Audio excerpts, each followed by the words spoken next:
So, You should ask him. Bombard him all the time. I will ask both of you, but it's such a pleasure and honor to meet you. And we're here on a very special pilgrimage, my mother and I. She moved to the United States 43 years ago and came back this visit in order to go back to her birth village, her birth home and her childhood home. So for the first time in about 50 years. And she's now also going on Buddhist pilgrimage as well. So I wonder if, I just understand that you've written a book about pilgrimage, is that right? So I'd like to know a little bit what travels on pilgrimage and what changes in pilgrimage and what attitudes one should have in pilgrimage.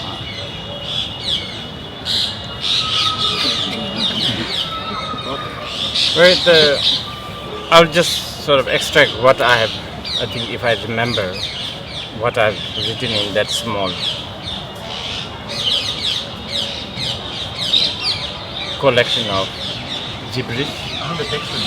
Oh, don't worry. It's believed that a monk asked Buddha before he passed away, as he was about to pass into parinirvana, what should the disciples tell the world, so to speak. I'm making it short. And he said, it's very important that you tell there was an ordinary person called Siddhartha who came on earth. And then he became extraordinary, enlightened being. And then he left his idea of how to reach that enlightenment. And then he didn't remain as an immortal almighty. He went to the parinirvana, beyond any concept. This actually,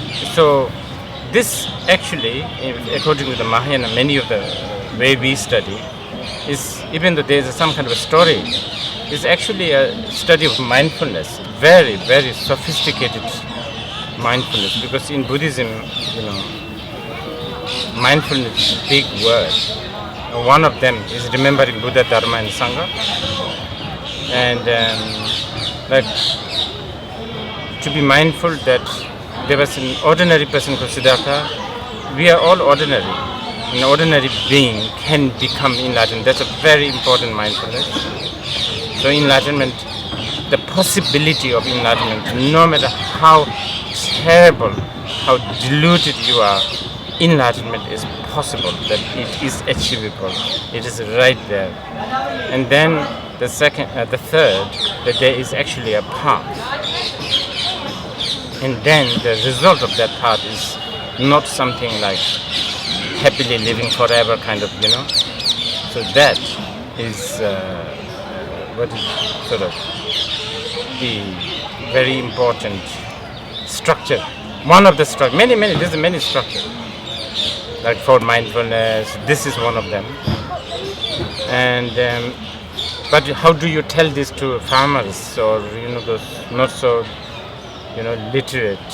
So then we tell them to go to Lumbini, which serves the first mindfulness. Come here, which is third. Go to Varanasi, the third. Here's the second, and the Kushinagar, the fourth. And for them, they just go and hopefully they will ask who got enlightened, here, and then that could lead to a better conversation, hopefully. But many times it doesn't work like that.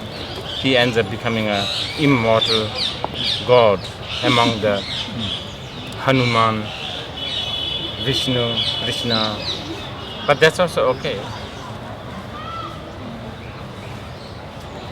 Did I answer your question? You answered, I think, more than my question.